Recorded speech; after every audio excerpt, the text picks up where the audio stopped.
So how many of you have ever done a trust fall exercise before? Like a team building, the trust fall where one person has to like be the volunteer and trust that some people behind them are going to catch them. Anybody ever done that before? School, work? Yeah, several of us. Okay, we're half hands, so maybe. Let me ask this. So raise your hand high for this one. I want to know if anybody in the room, and give that thumbs up online if you want, but have you ever seen a trust fall experiment go wrong? Anybody ever see? Okay, they're much more proud of that. Yes, I've seen it go wrong. Let me ask, are you a little bit scared right now that I'm going to pull someone out of the congregation to catch me? And you're like, that's a big dude. He better get at least 2. We're not going to do that this morning, okay, because I did a trust fall on stage at Revolution a few years ago that went terribly wrong. So, and I have to share a little bit of it if I tell you that. So let's just say there was an 8-foot ladder involved and not a lot of practice. And the volunteer on the ladder did get, like, fear kind of crept into their mind, and they did not necessarily trust fall. They trust squatted, and no broken bones. God still moved. So we're not going to do it. Instead of like doing a trust fall here in the room, let me just show you a little video from a YouTuber my son and I like to watch, Ross Creations, on a little social experiment he did. Trust you. What do you know, man? I trust you. What do you need? No. What's wrong with you? I trust you. I trust you. I trust you. I trust you. I trust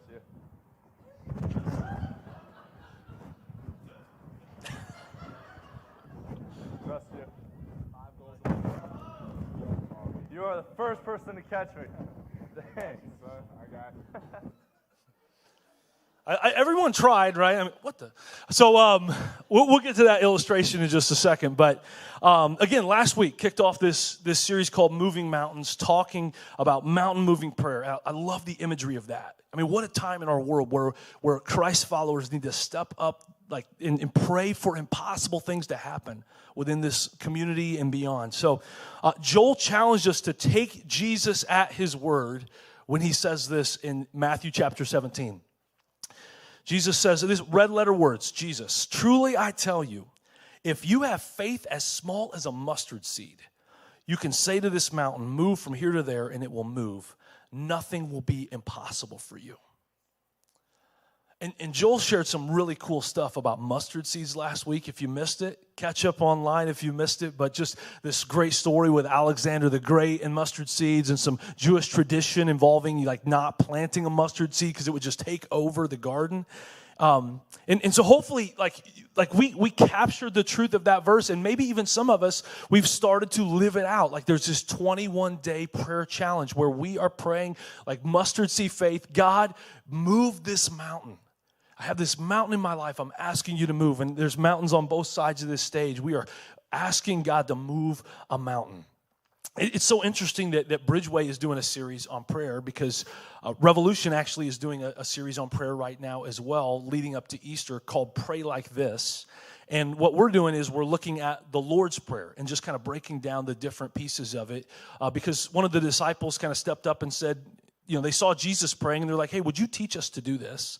And so in teaching them, Jesus just lays out the most famous prayer ever. It was actually his way of teaching the disciples how to pray. And so we've looked at, our Father in heaven, hallowed be your name, your kingdom come, your will be done on earth as it is in heaven. That was last week. We talked about intercessory prayer, of how we need to intercede to God on behalf of others. And so one really cool story that's come out of our church related to intercessory prayer is a testimony. A friend of a guy in my life group was in a horrible accident at work. He worked with this gentleman, and he was electrocuted by high voltage lines, thousands of volts, should have lost his life.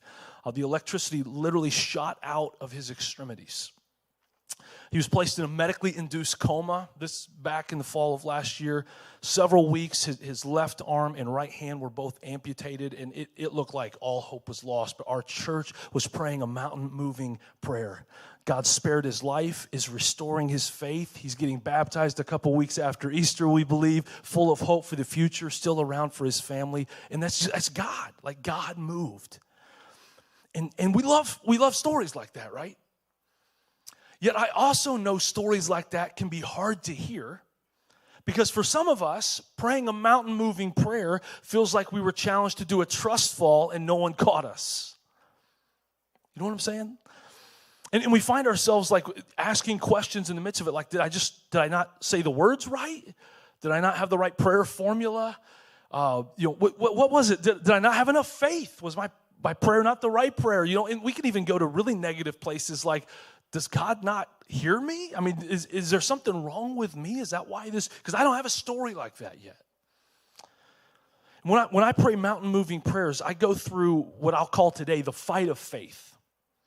Because I've seen God do mountain-moving things, just like that story I just shared. But then I've also stood before a mountain and prayed for that mountain to move, and it didn't seem to go anywhere. And being completely real, I've stood before a medium-sized mountain and prayed for that mountain to move, and it turned into Mount Everest. And I'm like, what's going on? It's a fight of faith. When I pray, I tend to be a mixture of belief and unbelief. Like, I trust God and I doubt him. Like, on one hand, I believe God is who he says he is. God is all-powerful. The impossible is nothing to God. I really believe that. I believe this verse that's very dear to the heart of our church. It's actually why we're in that Staples building that Joel was talking about. This Ephesians chapter 3, verse 20, that says, God is able to do immeasurably more than we even ask, think, or imagine. Like, I believe this verse, which is a crazy concept, right? That God can do more than you can dream. We can dream some really crazy, big, awesome things, right? God can do more than we can even dream. It's unbelievable. Yet on the other hand, so I believe that, yet on the other hand, I find myself doubting that he will respond to my prayers. I don't always trust he's going to catch me. I brace myself for disappointment. I feel that fight of faith. And when it comes to mountain-moving prayers, the prayers that we are praying for these 21 days and hopefully beyond, when it comes to this, I think we all feel this fight of faith, this tension between faith and doubt. So I want to look at a story. It's in Mark chapter 9, if you want to turn there. We're going to be there the rest of our time. But it's a story of a dad that was right in the middle of a fight of faith. And just to set up the scene, Jesus just came down from this mountaintop experience with God and some of his friends. And this crowd gathers around Jesus. And we're just going to pick up the story right where this dad enters the scene. So verse 17, it says, a man in the crowd answered, and that's the character we're going to look at. Teacher, I brought you my son who is possessed by a spirit that has robbed him of speech. Let me address something really quick in the room too. For those of you that maybe you're here and again, you're just checking out Bridgeway, maybe just checking out faith. And it's like you struggle with the Bible at times and believing the Bible, especially supernatural things in the Bible. I get that. And so this is a story about Jesus healing a possessed spirit, or bringing a possessed spirit, setting this kid free of a possessed spirit. Because Jesus taught, and the whole of Scripture teaches, there's a spiritual side to reality. There are actually spiritual forces in a spiritual world that we fight against. And I know that's, for some of us, again, it's hard to kind of wrap our mind around that if we're brand new to this or not sure on some of this stuff. So even if you can't get there, I just want to say, even if you can't get to that supernatural part, there's so many takeaways in this story. So hang with me no matter where you're at with this. So this dad in the crowd, he speaks up and he's like, hey, Jesus, I brought you my son. We're going to find out in a minute, this dad still has doubts. It's so clear in the story. You'll see it. Actually, let me give you a sneak peek to the end, close to the end of the story. The dad out loud says the words, help my unbelief, to Jesus. He says those words out loud. But in the midst of his doubt, he still takes a step of faith to bring his mountain to Jesus. He takes a step of approaching Jesus with his mountain, even though he's not sure Jesus is going to come through on moving it. It's a fight of faith. You know, I think so often in prayer, and just see if you connect with this, we think we have to feel it. Like, I have to feel and believe that it's going to happen before I say it out loud to God. Like, I got to get to this place where, okay, yes, I believe it's, so God, heal my son. I believe it. I have faith. See, I think it's the opposite. I think faith is saying the prayer out loud, even though you don't feel it and believe it yet. I mean, that's faith in and of itself. Bringing your mountain to God in doubt is faith. That's what faith is. It's not like you have to get to this place where you're like all amped up. You got to listen to like 10 worship songs and like, yeah, I really feel it now. Yeah, yes, God, I have faith. Heal my son. I have faith. No, that's called adrenaline, right? That's cortisol running through the bloodstream. That's the Red Bull kicking in is what that is. Faith is trust. That's what it is. Joel talked about this last week.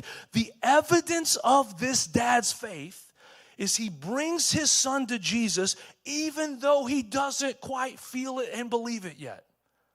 He's like, I'm not completely sure. There must be something to this Jesus. There's a crowd, so I'm going to bring my son to Jesus. I hope something happens, not completely sure. Bringing your mountain to God in doubt, that's faith. And this dad continues to describe his mountain to Jesus. There's this spirit that robbed him of speech, and he continues. He describes it. Whenever it seizes him, it throws him to the ground. He goes into this seizure. He foams at the mouth, gnashes his teeth, becomes rigid. And look at this. I asked your disciples to drive out the spirit, but they could not. So this dad's coming to Jesus. He doesn't even come with like a clean faith slate. He has some baggage with this, with the disciples. He's like, I took it to your compadres. Nothing, nada. They couldn't do anything. You might need to teach them about prayer again, Lord's Prayer. You know, I don't think they got it yet. And I just think about this father's perspective. I mean, this desperation. I'm sure this isn't the only time he's taken his son to someone to try to help. You know, some rabbi or teacher or taking him to the synagogue or doctors, medicine, all those kind of things. And now he's like, and Jesus, even your disciples couldn't do anything. He has reasons to doubt. Can you relate to this? Like, I've been praying for a long time. I even prayed with the elders of the church. I even brought Joel into the prayer. We lit some candles and burned some incense. And man, what is it going to take? What's it going to take? So look at Jesus' response. He handles the disciples next. He goes, oh, unbelieving generation, how long shall I stay with you? How long shall I put up with you? Do you know what that is? That is frustration with the disciples. And if you're like, well, I thought Jesus was always calm, cool, and collected. You check out the Gospels, Matthew, Mark, Luke, and John, the eyewitness accounts of the life of Jesus. He felt every single emotion. Frustrated with the disciples was often one of those emotions. And I think he's frustrated because he knows, like, I'm going to be handing the church over to these guys soon. I just want them to get it so bad, and they still don't get it. Have you ever had someone in your life, like, you want them to understand this pivotal piece about their life so bad, and they're just not getting it? I feel this way about my 13-year-old son quite often right now. And I'm just like, dude, you have to take a shower, okay? Like every time you play basketball, for the love of God and the love of your family, please get this hygiene thing. You got to this is the year. We've got to figure. So anyway, that's what Jesus is feeling here, not with hygiene, with something else. And I think he's mad. He's just frustrated. Man, they just still don't get it. So Jesus says, all right, so bring the boy to me. So they brought him. And when the spirit saw Jesus, it immediately threw the boy into a convulsion. He fell to the ground, rolled around, foaming at the mouth. This evil spirit tries one last-ditch effort to discourage the dad. Think about it. Like, I'm sure as this manifestation is happening right in front of Jesus, right in front of the Father, I guarantee, again, doubt creeps in. Like, man, nothing's working. And how often are we tempted to tap out on a mountain-moving prayer when the mountain seems to be growing right in front of us?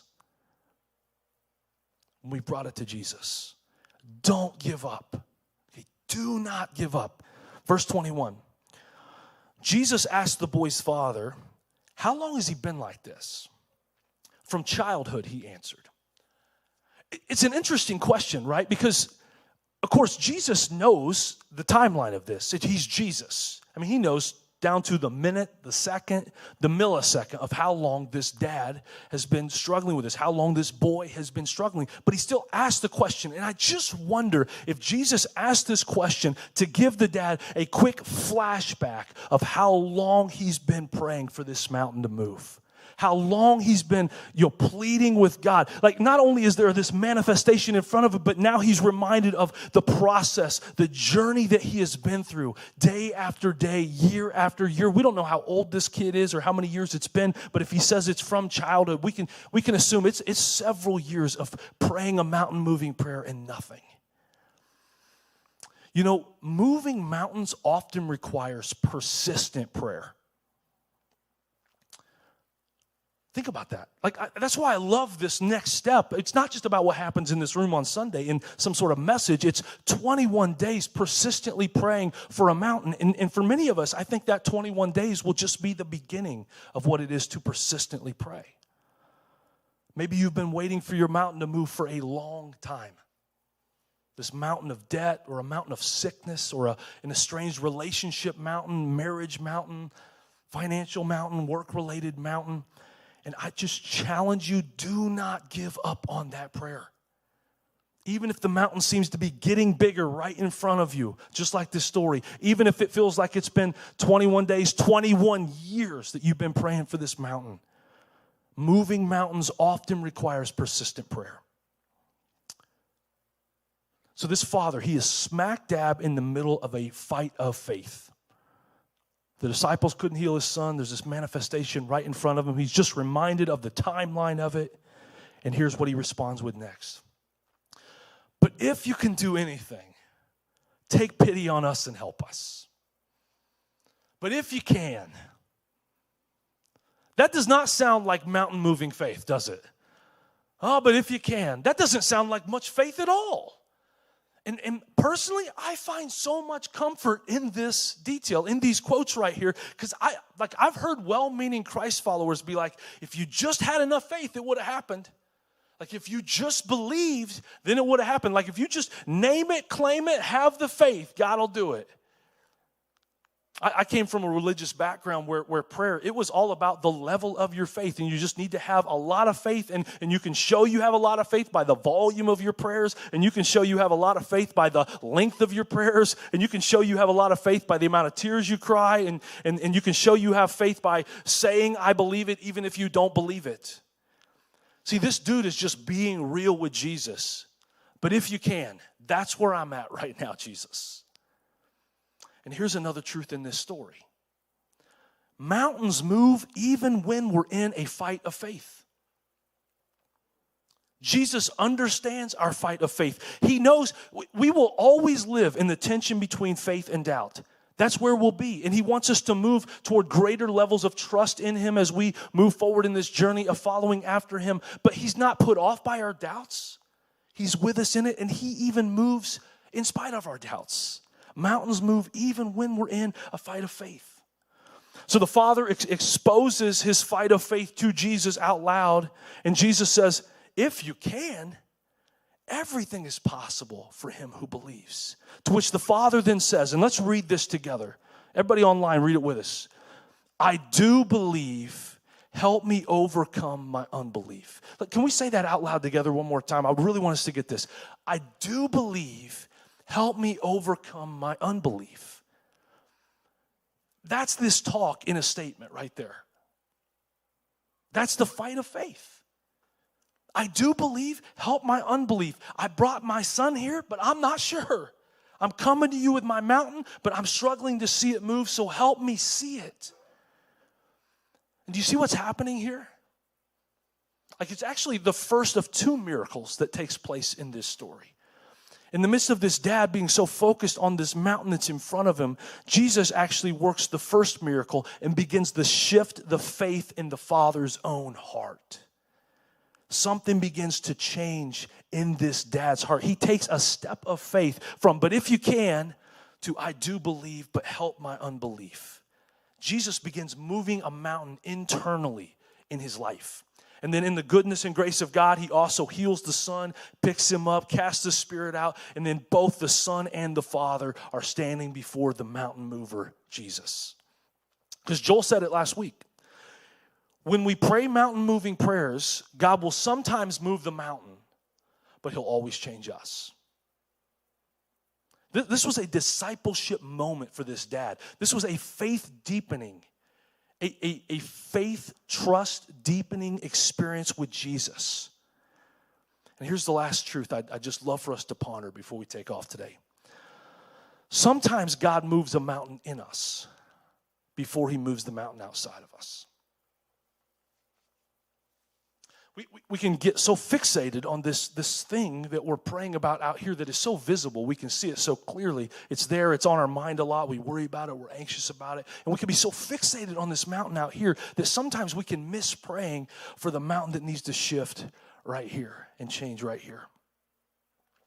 You know, in this prayer series that we're doing at Revolution, a couple weeks ago I shared with our church, God is not who you think he is. He's more than that. God is not who you think he is. He's more than that. And our prayers will stall when our view of God is too small, because I believe the immeasurably more than we ask that God often wants to do is right inside our own heart. So I'd love for us to just take a couple minutes as I close this thing out and pray over us. Just as this story is fresh in our mind, can we just close our eyes together for just a moment? I'm going to read this statement over us one more time. Sometimes God moves a mountain in us before he moves the mountain outside of us. And so, God, as we prepare to close this time, there's going to be an opportunity to pray in this room. I ask that, bring to our mind right now, I'm sure it's there already, but that outside mountain, that thing we are praying for you to move in our family or in our marriage or in our finances or whatever, right now. But more than that, I pray that you would attach that to something in our heart and show us that mountain moving prayer that we need to pray related to our own spiritual life and relationship with you. Thank you for that, God. Thank you for what you're going to do to move mountains, not just in this world, but in our very heart. In Jesus' name, amen.